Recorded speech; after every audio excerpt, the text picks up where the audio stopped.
Conceptual thinking is a thinking pattern that is designed by a concept or a mental model, not built on direct contemporary reality.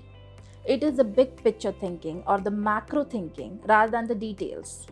It is the ability to understand something at an abstract level, an ability to see the big picture, to see behind the curtain, the why, the cause and effect, without having to physically observe something with your five senses.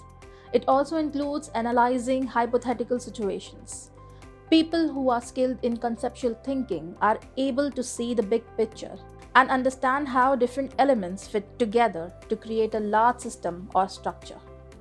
They are able to come up with creative solutions to fix problems by thinking outside the box and considering multiple perspectives. Conceptual thinking is an important skill for civil servants too, in a citizen-centric governance. More on this ahead. First, let's have a look at the concept of Mission Karmayogi. Mission Karmayogi is a national program for civil services capacity building aimed to reform Indian bureaucracy. The goal, which our Honorable Prime Minister Narendra Modi has in mind, was started with the intention of building a highly effective civil service that will do more to further the growth of the nation. Under the direction of the Honorable Union Minister, Dr. Jitendra Singh, Department of Personnel and Training, the institutional framework for the mission was structured. There are 20 million bureaucrats in India, touching the lives of millions of people. They are the part of the policy making as well as their execution. They are the backbone of our country.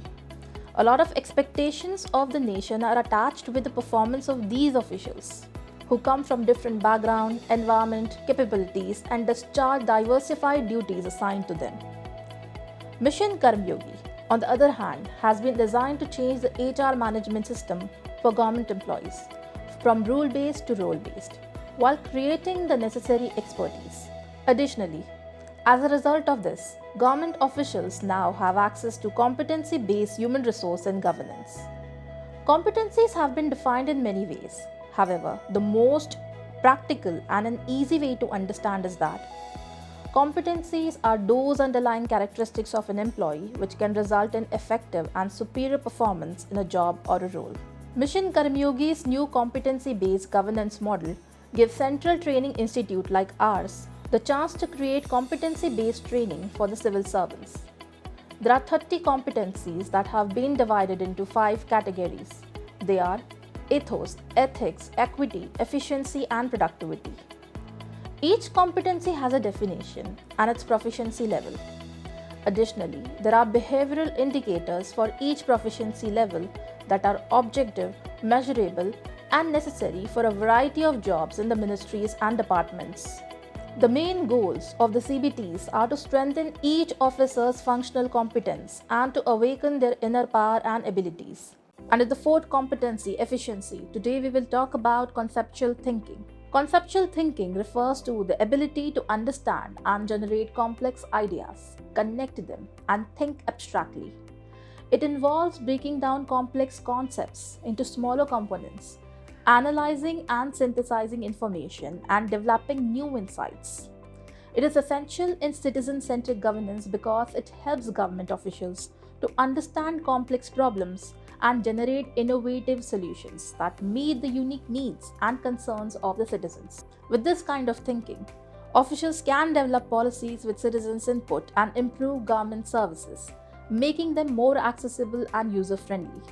This approach has been used successfully in many countries around the world, where it has resulted in sustainable and equitable solutions to complex issues like poverty, participatory budgeting, and online service delivery.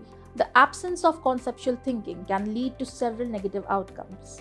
For instance, if the government fails to think conceptually about the problems of farmers in an agricultural dominant state, it may not be able to develop effective policies to address the underlying issues, such as water scarcity, pest control, and low quality seeds, which can lead to crop failure and economic hardship. In addition, without conceptual thinking, government officials may not be able to identify innovative solutions to address pressing issues in the country. For instance, the Smart Cities mission launched in 2015 aimed to transform the urban landscape of India by improving infrastructure, service delivery, and quality of life for citizens. Through conceptual thinking, government officials were able to identify innovative solutions to improve the quality of life in cities such as Bhubaneswar, which developed a citizen engagement platform to enable citizens to report and track complaints related to city services. Furthermore, without conceptual thinking, officials may not be able to engage citizens effectively in policy making. For example, the Right to Information Act was enacted in 2005 to promote transparency and accountability in government. Through conceptual thinking, officials can engage citizens and ensure that they can access relevant information about the functioning of the government and its various schemes. It is imperative for civil servants to enhance their conceptual thinking skills. These skills enable them to understand complex issues and create innovation solutions that cater to the specific needs and concerns of citizens. Civil servants must be encouraged to continuously learn and acquire knowledge in various fields, such as technology, social sciences, and policy analysis. This broadens their understanding of complex issues and allows them to identify creative solutions.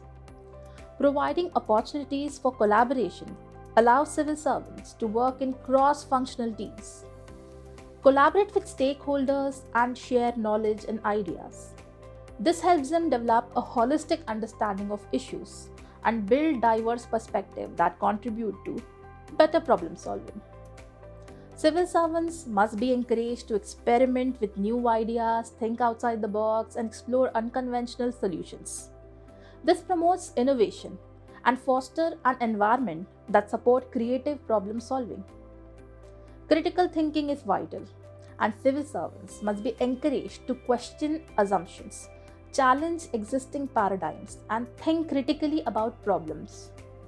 This helps them develop a deeper understanding of issues and identify underlying causes that may not be apparent at first glance. Training programs on conceptual thinking can be provided to civil servants, which include case studies, simulations, and exercises that challenge them to think creatively and develop innovation solutions. For instance, the Indian government launched the Digital India campaign, which aimed to provide digital infrastructure and improve access to digital services to citizens. Through conceptual thinking, public administrators identified ways to address challenges such as the limited internet penetration and low digital literacy rates in rural areas, leading to the successful implementation of the program. To say the least, conceptual thinking plays a critical role in citizen-centric governance by enabling officials to think creatively, engage with citizens, and drive progress and change. The content is curated with the help of the paper submitted by Ms. Renuka Mishra under the guidance of IIPA faculty, Dr. Pawan Taneja. Ms. Mishra was a participant of the 47th Advanced Professional Program in Public Administration at IIPA. Thank you for watching.